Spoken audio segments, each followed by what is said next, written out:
We are number one. Hey, dun, dun, dun, dun, dun, dun, dun, dun, dun. We are number one. Hey, come on, sing it with me, Mobile Gamer. I know, right? Oh, rest in peace. That was from Lazy Town. I used to watch that all the time. Yeah, It's so strange, but rest in peace. We are number one. What's his name? Stefan Carl, something like that. Stefansson. Yeah, he was really into memes. But anyways, we have got a ton of stuff to talk about. Mods. Shush. Thrawn Fix, Sing, Houndstooth, Cad Bane, Marquee Madness with Nest and Rage Trooper. We're going to talk about everything. We're going to start off with mods now. Even though we were told that they are not going to be good in the arena, we're going to do it anyways. I mean, might as well try, right? Yeah, I'm just going to battle them in the background while we talk about what happened this week. So we're going to just kind of work down this list. You know, I've got a list of squad compositions, and I'm sure like the first 3 or 4 of them are going to be autoplay anyways. So we're just going to do it while we talk. Okay, let's talk about what's happening right now. Mods. What's happening? Mods. All right, so if you probably woke up this morning and you noticed that all your mods were different colors. And I'm a little bit OCD. I know you're not like me. Like, I have no red dots on my phone, no red dots on my Discord. Oh, wow. When I see your Discord opened up where it's got like 60 messages here and there, I'm like, oh my goodness. So when I look at my mods and they're all multicolored, and it's like, I want them all to be gold, and it's a little bit strange for me. I don't know. What about you? I mean, it mainly just throws me off because we've been doing this for over 2 years now since mods have came out in 2016 July or whatever it was, and it's just mostly it's like, oh, I had like mental pictures of all my mods, and now it's like, oh well, this level 1 mod is now gold, but this level 15 mod is now green. It's the stats are at least the same, but just the colors just throw me off. But I'm not OCD where I'm like, oh, I gotta get everything gold again. I'm not gonna make them all gold, but I know there's some people that are, you know. But, I'm pretty sure that's a driving force behind this because some people they want to perfect everything. All right, now we're gonna talk everything. We're gonna talk about the parts, and I just want to say they're making mods quite a bit more complicated. And I know that they said in their post that half of the people don't use mods. And it's funny is like, remember we did that meetup in LA when we were all together and all those people? Yep. I had 2 people show me their phones and they weren't using mods. Yeah. And I remember going, this is an actual thing. You know, when they say that, you know, maybe they're not the Reddit users, maybe not the Discord users and the guild users, guys. But they're talking about half the people don't use mods. I believe it. And this is just exponentially making it more complicated, and we're going to talk about the 2 changes that they're trying to implement. The first one is they're going to change the primary set bonus, or just the set bonuses, right? Yeah, they're going to leave huge. They're going to leave crit damage the same and speed, but then they're going to boost the rest of them. And I welcome this change. I'm all for this change because I don't really like that it's speed. You know, I definitely like the idea of the defense going, from 5% to 25%. They could put those on tanks. It's huge. And they said they were going to implement it now. Like, it should be working right now, but it was delayed, right? On the There's a bug post. going on. It was supposed to come out with this patch, but there's a bug, so it'll come soon, as soon as possible. It's imminent, right? But my problem is that means I'm going to have to remod everyone. And that seems terrible. That the thing that I really want is mod management. I actually don't care about all this other stuff. What I really want is mod management. Yeah. Don't give me this part without the mod management because I'm going to have to spend 8 hours remodding my entire. Oh no! You know what? You understand what I'm saying, right? It's going to be so frustrating because when it gets turned on, I'm going to have to remod everyone, and we have none of the tools at all other than SWGOH.gg. I feel like this update's meant to encourage people to use new players to use mods. I feel like it's going to discourage people like you and me from using mods because I was like, I'm just going to leave everything the way it is. I have all my speed. Don't bother me anymore. But I mean, if you want to remod, it's a headache at this moment because we don't have the correct tools. to help us find mods efficiently, toss mods on with the what's it called, the recommended mod features and whatnot. So it seems like this kind of jumped the gun. This should have been like after all the quality of life updates are implemented. Yeah, and then since we're talking about complicated mods, the way that mods upgrade has entirely different now. So it's complicated to even explain it verbally, but I'll do my best right here. It's like, okay, the way it is now is that when you have a gray mod, when you go to level 3, you're going to see a secondary stat. And then you're going to, then you go to 6, you're going to see the next one. And then you're going to see the next one. And you're going to see the next one, right? That's fine. That's actually the same for gray and gold mods, correct? Yep. It's exactly the same as it was on gray and gold mods. On gold mods, when you go to level 3, one of the stats upgrades. Now, it changes the way green, purple, and blue mods. And I know everybody's rolling their eyes and they're already lost. But basically, it doesn't upgrade until all 4 stats are shown. And then it upgrades. Where before, it would upgrade it. And that was good on a green because it guaranteed... Especially their speed. Yeah, if you had a green mod with a secondary stat of speed, you were guaranteed to get a speed upgrade. Now it's not going to do that. It's going to give you the second one, the third one, the fourth one. Then it's going to randomly give one of the 4. And if you're looking for speed, that means it's the gold mods are going to be much better, basically. Yeah, I remember we talked about this when we first got like the heads up this was happening. We're like, oh, maybe green, blue, and purple mods might actually be pretty valuable now because you might be able to roll those speeds, the earlier speed secondaries. But now it's like, no, you got to level it up, get all the secondaries. Then it's like, Well, I mean, I guess before I was hoping my green mods that I have, they'd be a lot better. I mean, they're going to improve, but they're not going to be nearly as valuable as the gold. I really want to make the gold mod the golden standard, pretty much. Right. And the good news is now the cost to upgrade mods is a lot better, but these salvage parts to slice and upgrade to 6 dots, I'm not expecting it to be easy. Right? Nope. But here's the thing. I always say this about mods. You know, if your primary focus, like me, is arena, you really only need to get 5 sets of mods. Pretty much, yeah. And then, after that, it's an afterthought, correct? I mean, I think I could swallow getting... what is that, 30 mods? 30 mods to 6 dots? Yeah, as long as you get your main arena team. Arena's the thing I care about the most. As long as you can get your arena team to be competitive, I think that's the most important thing. And then Territory Wars is kind of the secondary of importance because that's like Arena 2.0 right there. So I think those are pretty much the 2 most important things. But Arena team, as long as you can get your main Arena team to 6-dot mods, I think that's going to be the most important thing. But we'll see, because the drop rates for this temporary double drop thing or whatever for the mod salvage is pretty bad from what I've done so far. So hopefully, and we don't really know how it's going to work. I mean, we haven't tested it. We're just guessing. I don't think it's going to be... mods is important. Mods is an entirely important game. The salvage is what's going to monetize the whole new mods 2.0. This mod slicing, that's where the monetization is probably coming in. I mean, you're pretty much adding a gear element to mods now. So it's another layer of gearing up in this game pretty much. Okay, so they came out with cargo ships. That event was way easier than I thought, and it's good.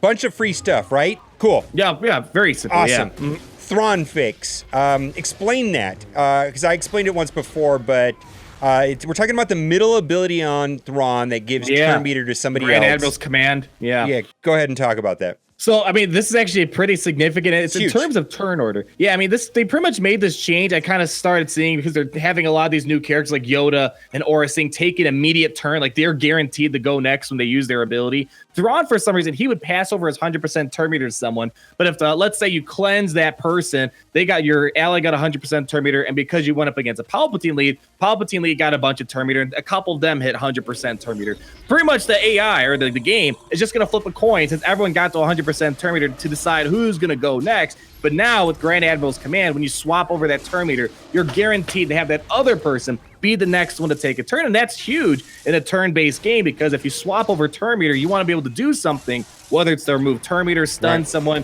whereas if you swap turn meter, then you start getting stunned and start getting obliterated.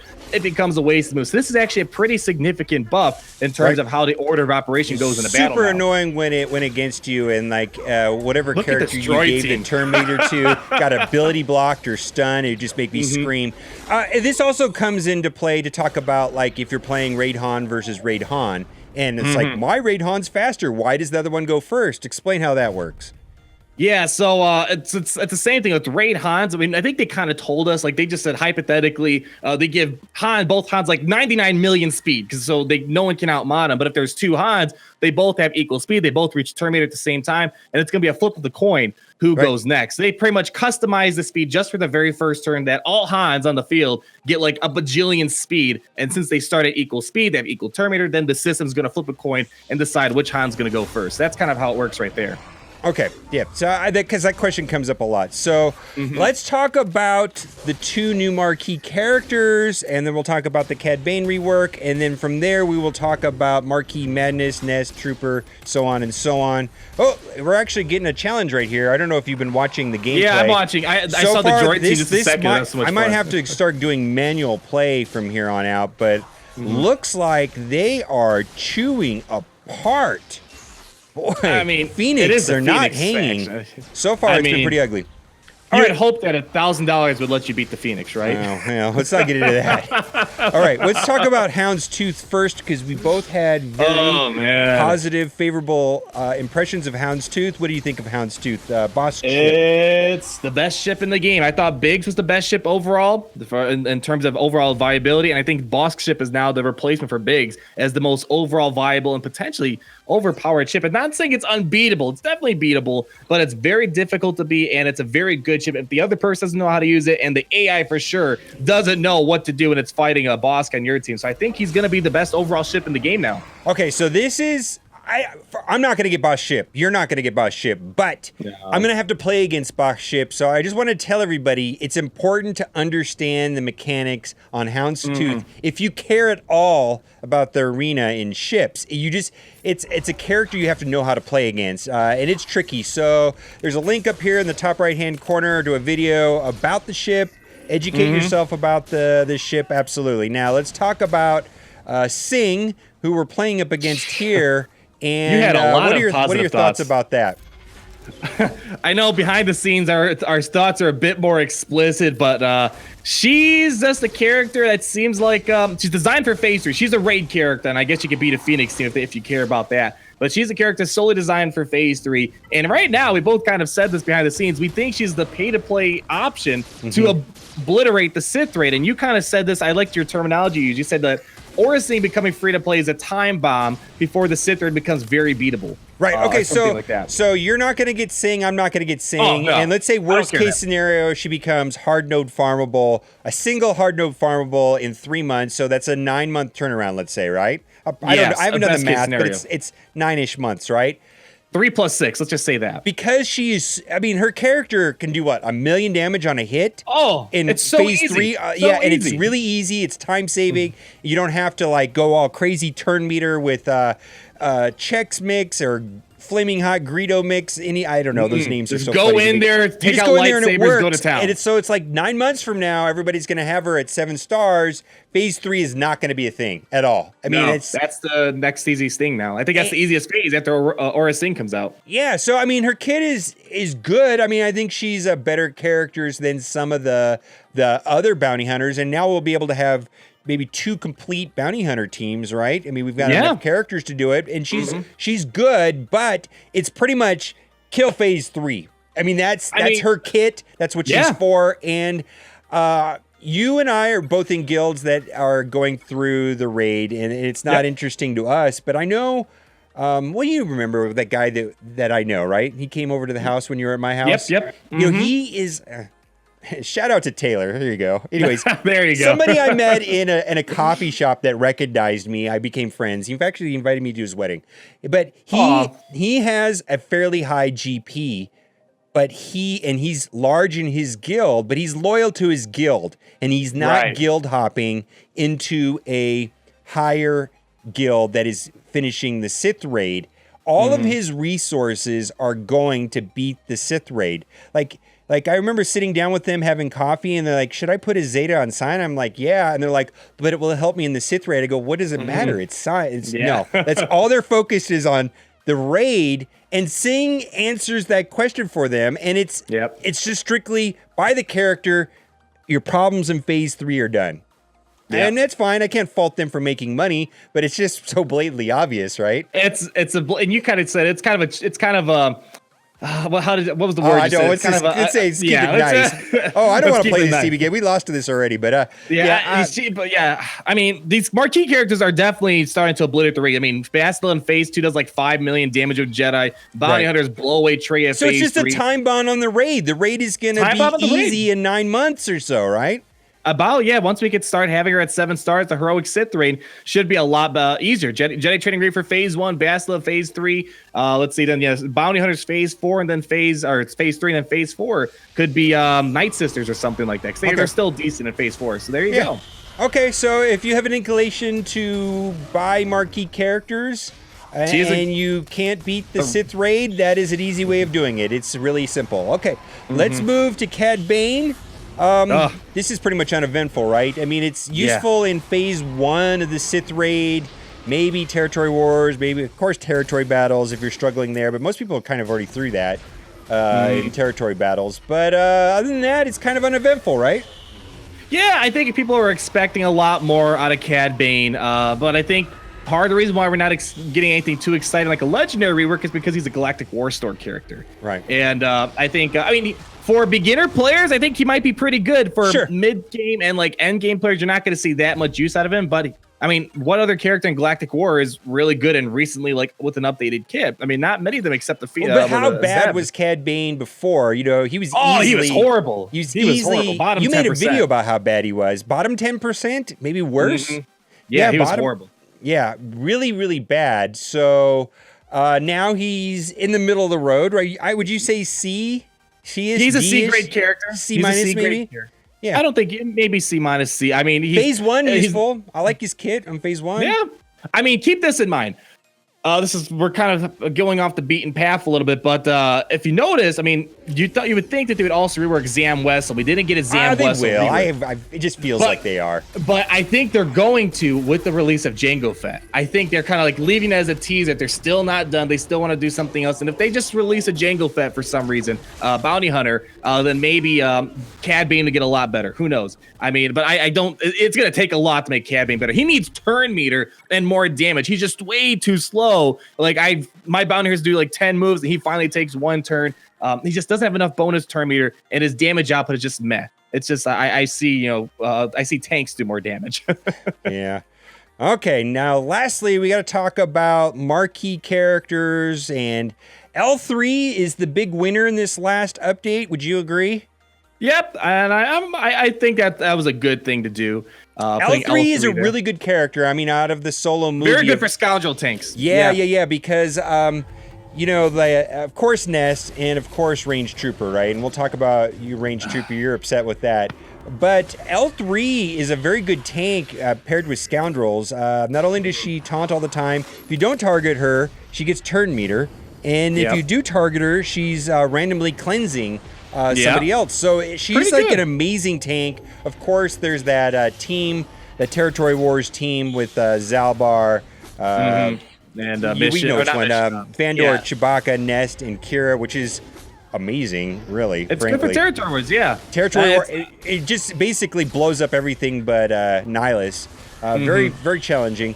So outside of a scoundrel team, I don't see winner. much use out of her. But now Nest is on the hardest nodes, or one of the hardest nodes in the game, like 5-E or 5-C on the ships, and a lot of people cannot beat that. There's a video up here in the top right-hand corner on how to 3-star that node, and a lot of people have been really excited about that video because even like Mist was like, "Oh my god, I finally passed it." Where are you on that? Have you beat those nodes yet? Oh man, I think it's just me I did not manually play any of the ship battles. I autoed my way all the way through. I ended up beating all the battles just so I can get all the way to the end, collect all the free Zeta mats that were associated with it. I think that battle I'm at only 1 star because I autoed it. So I'm probably gonna sit down, play it, 3-star it, and get it over with. So I mean, I think, yeah, as you said, you made your video. I haven't seen it yet, but it sounds like, just from the feedback, it sounds like it's a pretty good video. So check it out. It's just, you just take out this tie advanced and swap in scimitar. And then the scimitar makes bigs last longer, is all it is. And then you bring in Vader as a reinforcement. But I actually got it off of Reddit, and I gave the guy credit on Reddit, but I could not beat it until I did that. So it's interesting. So and then Nest. So we talked about Nest, and then Trooper, range troopers on a single hard node. How do you feel about that? I know how you feel, but I want to see you cry for a little bit. See you squirm.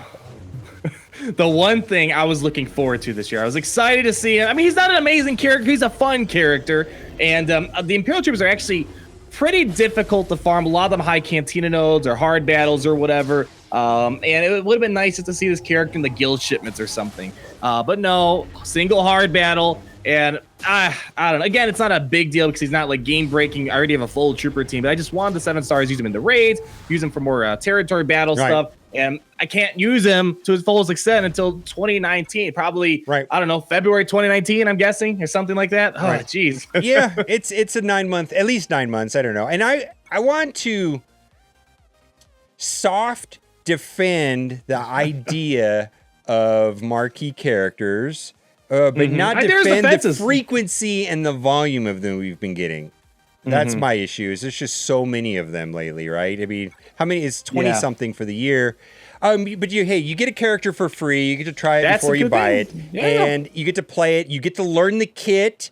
All of you 3-star character for free goes to hard node. I remember when the marquee came out, and I was like, I actually was like, this is cool. I mean, I remember when it was in Rhodium packs and it seemed so random and so hard, and you weren't sure if you're going to get him, and it was like RNG, and you weren't even sure if you wanted him, and then you never played the character, and then like the character became farmable 6 months later or something, and you don't even remember what the kit was because you've never played him before.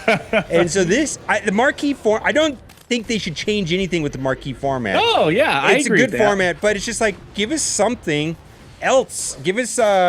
Give us another legendary. I'm sure we're gonna get. I smell legendaries coming. It just seems like it's been such a long time. Oh, it's so overdue for something free, something to chase. I mean, we chased Traya, which is good, but you know what? BB-8 was a true legendary event, right? Yes, and then Rey was Hero's Journey, but that's it. How far back is that? November? Yeah, well, I mean, if you're going by the true legendary event, it's BB-8. But if you're lumping all of them together, Jedi Training Raid December 15th last year was the last special character. I mean, I think there were 6 or 7 new legendary things last year in terms of ships and the characters. There's a lot of stuff last year, and we're already in almost September, and we haven't seen a single legendary character so far. I mean, so there's something coming. There's got to be something coming, unless they're done at the legendary system. They just no. There's something coming, and I don't know what it is.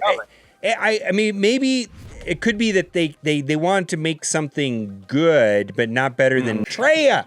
Yeah, Traya needs to stay on top. I mean, that is the ultimate chase right now in the game, and they can't really upset Traya yet. But they're going to someday, right? I mean, it's kind of, I don't know, man. They got to do something. I mean, you can have 2 powerful characters on equal footing. You don't need to have welcome that. That'd be awesome, right? Yeah, I think that's totally possible. We've seen that before in the game. I think, they're just, I don't think they're going to have, you don't necessarily have to have a new legendary trump a raid character. I think that'd be completely counterintuitive. If you want people to spend money on characters like Aurra Sing to play the raid, or people to participate in the raid, you can't completely nullify the gem of the raid. So they can make another character that's on equal footing. Maybe, I don't know, maybe it can counter her, or maybe, I don't know, there's something where they both can counter each other in a way. I think there's definitely a lot of ways to go about it. I was pretty excited about the Jedi, but I don't know about your arena, but my arena is mostly Traya. Well, people start going to Traya. Sprinkling of Jedi, you know what I mean? And a sprinkling of Palpatine, but it's still like Traya. Yeah, people are switching to Traya because Palpatine's too easy to beat, and people have those 4-star, 3-star Bastila teams or 7-star Bastila teams in their roster, and if you go all Palpatine, then you're going to get beaten on defense by those you know that I'm rogue in my shard, right? I'm the guy that is targeted on my shard, which is I'm not in the shard chat. I hate to admit that. I'm welcome to talk to you guys on Discord, but anyways. He just doesn't like line. I don't like line. I hate it. Anyways. But anyways, I stay in the top 20, and I'm rogue with Traya. They don't. I'm not being bothered. So I do my two battles a day, and that takes me. Yeah, because I don't really. I actually can't play during my payout because of my schedule. But I'm the same. I rarely get to play during my payout. I can't play in my payout, and it's like I don't want to, and I don't necessarily want to topple someone from their payout because I know how it works. I'm not going to be a jerk about it, but I play my two battles and I get to like 11, and then 9, and then I get knocked back to like teens, and it's Traya. It's just Traya is really strong. We're going to wrap up the video now because I think we've talked about everything. Okay. Yeah. So what we learned about Sing in this footage is the only team that it beat was Phoenix. Yeah. She's not really meant for Arena. Yeah. I know. I'm sorry, but she got mowed over by droids, man. She got mowed over by the... I built this list before the video started going like, where is it gonna stop, and it just never did except for Phoenix. I was like, I don't know what I thought. I thought some of these teams in here would win, but anyways. All right, now it's time for the giveaway. It's the giveaway time. All right. What do we got? I really hope you liked this video today, because if you did, you're in luck. For every single person that likes this video, you will be getting for free an 8-star Sand Anakin. This is not a scam. Don't make me destroy you. This is my favorite bean. I don't care for recycle, man. I made hundreds of videos. I have to recycle them sometimes. My goodness. Memes are amazing, man. I love prequel memes. Greatest thing ever. Prequel memes are the best, man. Reddit prequel memes. Instagram's got several people to follow. All right, guys. Thanks for watching, and keep on gaming. Woo, see you later.